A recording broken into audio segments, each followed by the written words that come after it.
ये सभी आपको फिगर्स दिख रही होगी। इस सभी में आपको क्या सिमिलरिटीज लग रही है? आप कहोगे सर ये तो क्या सिमिलरिटी है, ये रेस्पिरेटरी ट्रैक है, ये स्केलेटल मसल है, ये लीवर है, ये एडिपोज टिश्यू है।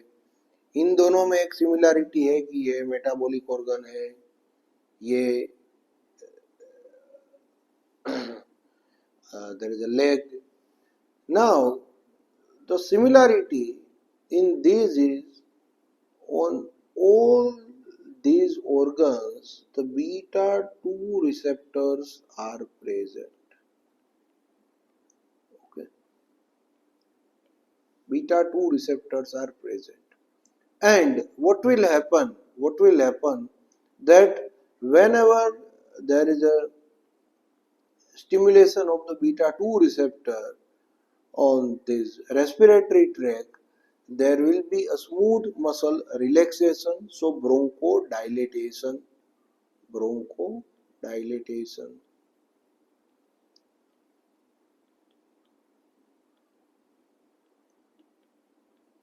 Then whenever the beta 2 receptors they are present on the skeletal muscles. Now one is the beta 2 receptors, they are present on the muscles, and the blood vessels which supplies the skeletal muscles, again on them the beta 2 receptors are present. So when these beta 2 receptors are present, there is a development of tremor. And beta 2 receptors present on the skeletal muscle blood vessels, it causes vasodilatation of the blood vessels and it increases the blood flow to the skeletal muscle. Okay. Now in the liver and the adipose tissue, you know that the sympathetic system, it is activated for fight and flight reaction. So it supplies or it conserves the fuel of the body. So it causes the increased production of the glucose in terms of the fuel by causing glycogenolysis,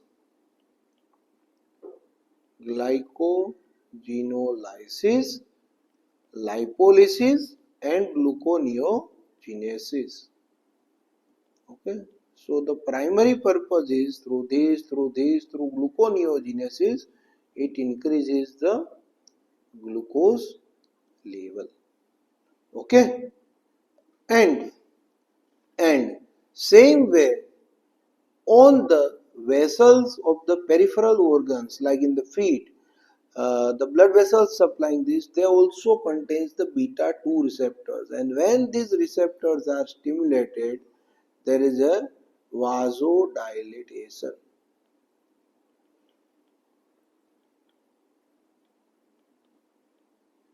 Now you just think that on contrary to this, the beta 1 receptors, they are present on the heart and on the JG cells of the kidney. On the heart and on the JG cells of the kidney.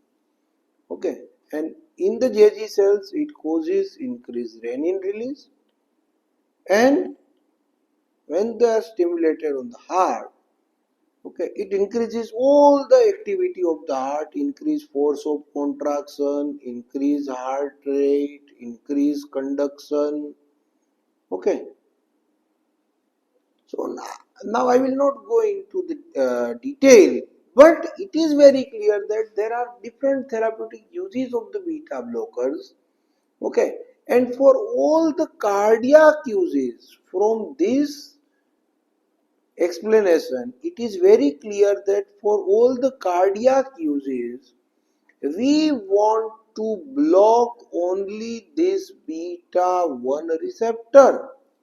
There is no need of blocking the beta 2 receptors, because these beta 2 receptors, they are present on the respiratory tract, on the skeletal muscle, on the liver, on the adipose tissue, and on the peripheral vessels supplying the peripheral parts. Fine. So if you are giving non-selective beta blockers, what will happen that all the beta 2 mediated these actions, all these actions, they are going to be blocked. Okay. So first and foremost, that in spite of the instead of the bronchodilation, there will be bronchoconstriction. So there are chances of development of asthma, and not the, and the clinically important thing is that the asthmatic patient, if the patient is already having asthma, you must not give the beta blocker.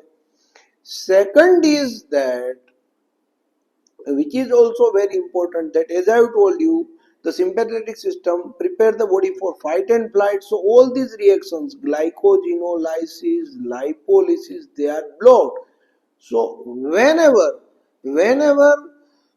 because of the overdose of the insulin, and whenever there is a hypoglycemia, the recovery from the hypoglycemia is delayed. Recovery is delayed.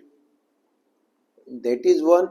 And second, that the beta receptors which are present on this liver and the adipose tissue, and when these are blocked, they will lead to carbohydrate intolerance and as well as lipid intolerance.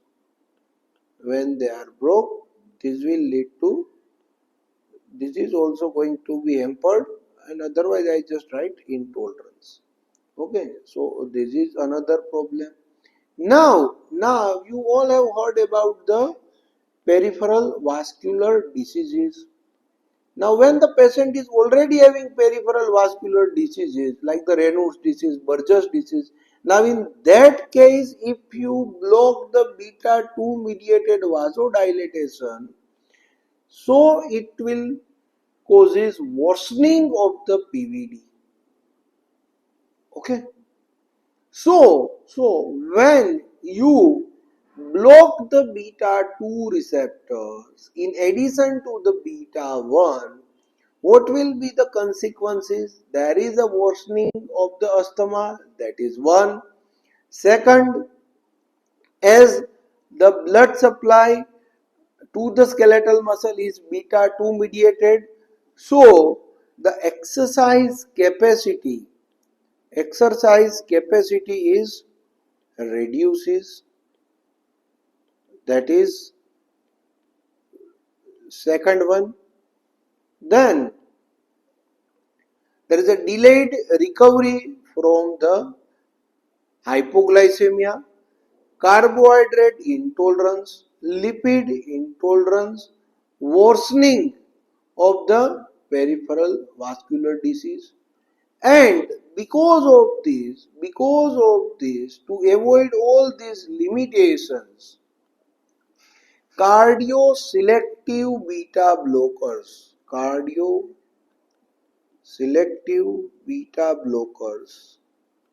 are developed. But dear friends, again I am telling you that this selectivity is relative and it is not absolute, and that's why one should be cautious while using the cardioselective beta blockers in all the conditions that I have mentioned, like the asthma, diabetes, PVD, and all that. Now, which are these cardioselective beta blockers? At least you should know the name of these agents. One is the atenolol, then the second is the acebutolol, then there is bisoprolol, then there is betaxolol, then there is celiprolol, then there is ismolol, and then there is a metoprolol.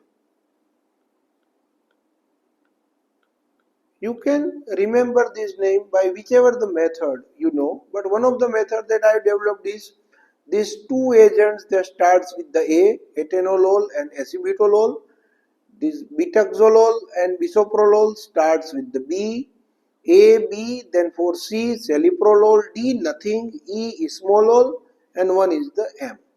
Okay, so this is all about the cardioselective beta blockers.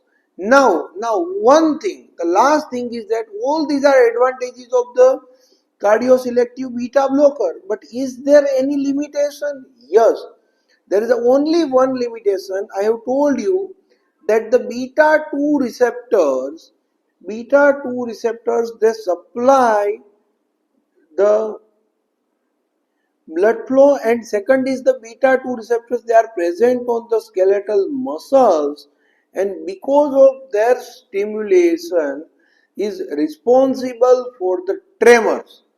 So now if you are not blocking the beta 2 and you are blocking only cardioselective beta 1, so it is ineffective in suppressing the essential tremor, because this tremor is beta 2 mediated. So cardioselective beta blockers, they are ineffective in suppressing the essential tremor. Essential tremor. Okay, they are not effective. Thank you.